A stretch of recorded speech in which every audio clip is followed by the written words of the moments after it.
안녕하세요. 부산 큰병원 운영 원장입니다. 이번 시간에는 신경차단술로 과연 수술을 막을 수 있나?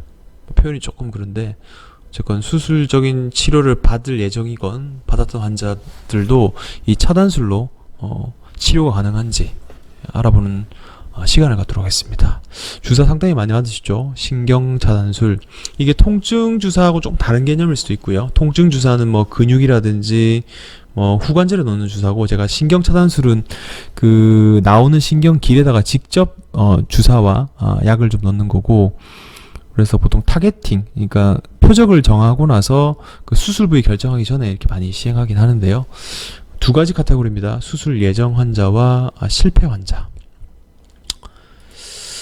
이게 2000년도 정도 논문인데요. 이게 요추 수술 예정 환자에서 실시한 선택적 신경근 차단술, 그러니까 통증 주사 말고 신경 차단술, 신경 주사입니다. 그래서 수술 이미 결정했는데 예를 들어 4, 5번 협착증이다. 그러면 5번 신경 그리고 천추 1번 신경 쪽으로 주사를 주입해서 그 증상에 호전을 보는 그런 방법이죠. 그래서 수술적인 치료가 필요하다고 판단했던 환자 중에 5년 이상 추시 가능했던 환자를 대상으로 했고요. 주로 협착증, 디스크 이런 환자분들이었죠. 보면은 2000년도 그 당시에도 이 주사를 많이 했는데 그 차단술 후에 퇴원한 환자가 32명이고요. 다시 재발한 환자가 조금 있긴 했는데 그래도 성공률은 24.6% 정도. 열에 한 3명 정도, 2~3명 정도는 이제 호전을 보였다 이 말이죠. 그래서 나머지 환자 같은 경우는 뭐 다시 주사를 맞거나 수술을 타원에서 시행한 경우도 있었고요. 이 논문의 결론은 일단 나이가 좀 젊으면 통증이 조금 그 참을성이 이제 좀 떨어져서 수술 쪽으로 많이 가는 경향이 있고, 특히나 오래 아프신 경우는 수술을 많이 하는데 신경차단술로도 한 24.6%는 이제 호전을 보여서 수술하지 않아도 된다. 그래서 결과적으로는 수술이 예정된 환자에서 무조건 수술을 하는 것보다 수술은 최대한 미루는 게 낫죠. 그래서 준비 기간 동안에 차단술을 시행해서 호전을 보이면은 일단은 좀 더 지켜보는 방법이 낫지 않을까. 그래서 이 논문을 좀 준비해봤고요. 다음에는 수술 실패 환자입니다. 저희 의국 그 심대무 교수님은 그 통증 그 신경 차단술 아주 유명하신 교수님이시고, 뭐 논문이 제가 2편만 가져왔지만 엄청나게 많은 그 통증 주사에 대한 초음파랑 논문이 있는데, 이번 케이스는 실패한 수술 실패 증후군에 대한 선택적 신경 차단술을 이제 보는 겁니다. 그래서 일단 수술 실패는 보시면 수술 전에는 진단을 조금 잘못한 거, 그리고 뭐 심리적인 요인도 있을 수 있고요. 수술 중에서는 약간 술기가 좀 부적절하거나 병소를 마지막까지 다 정리 못하고 나온 경우, 그리고 수술 후에는 디스크가 재발한 경우라든지 불안전증, 유착이 있는 경우로 볼 수 있습니다.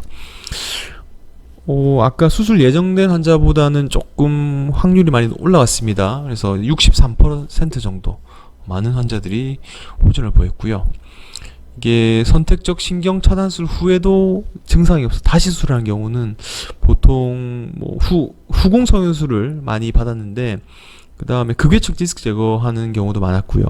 그래서 대부분 주사 치료 호전이 없는 경우는 불충분한 디스크 제거로 인해서 증상이 호전이 없는 경우가 많아서 이런 경우는 대부분 수술로 많이 갔다라고 이제 기술하고 있었습니다. 그래서 수술 후에 방사통 호전이 없던 경우, 그리고 대부분 이게 극외측 추간판 탈출증을 발견하지 못한 거, 추간공 탈출증, 그리고 방사통이 호전 후에 다시 재발된 것 같은 경우는 수술 부위가 다른 부위가 재발된 것입니다. 이들 모두 선택적인 신경근 차단술을 시행하였는데, 이거는 신경근을 선택적으로 차단하기 때문에 만약에 이 부위가 증상이 좋아진다 그러면은 이 차단된 신경근 자체가 원인인지 알 수 있는 거죠. 의사도 그렇고 환자도 그렇고, 이 부위가 문제가 있는 걸 알 수 있고, 만약 이 주사를 시행하고 나서 증상이 호전도 보인다 그러면은 치료 효과도 있는 겁니다. 그래서 간혹 이 주사가 치료 목적이 있나니까 이게 진단 및 치료, 진단 이후에 다음 단계로 나갈 수 있는 단계도 될 뿐더러 치료 효과도 있기 때문에, 특히나 요추 수술 실패 증후군 진단 및 치료에 있어서는 이 선택적 신경근 차단술이 시도해볼 만한 유용한 방법 중에 하나로 사료된다고 결론 지을 수 있습니다. 결과적으로는 그냥 일반 주사를 계속 맞는 거는 의미가 없죠. 그래서 보통 통증 약물 주사를 하다가 호전이 없으면 MR 촬영해보고 레벨을 찾은 다음에 주사 치료를 하면서 그 레벨을 확인하는 과정을 시행하는 것이 좀 더 빨리 정상 일상생활로 돌아가는 방법인 것 같습니다. 이번 영상은 여기까지 준비했습니다. 다음 시간에는 더 좋은 주제로 찾아뵙도록 하겠습니다. 좋은 하루 되십시오. 감사합니다.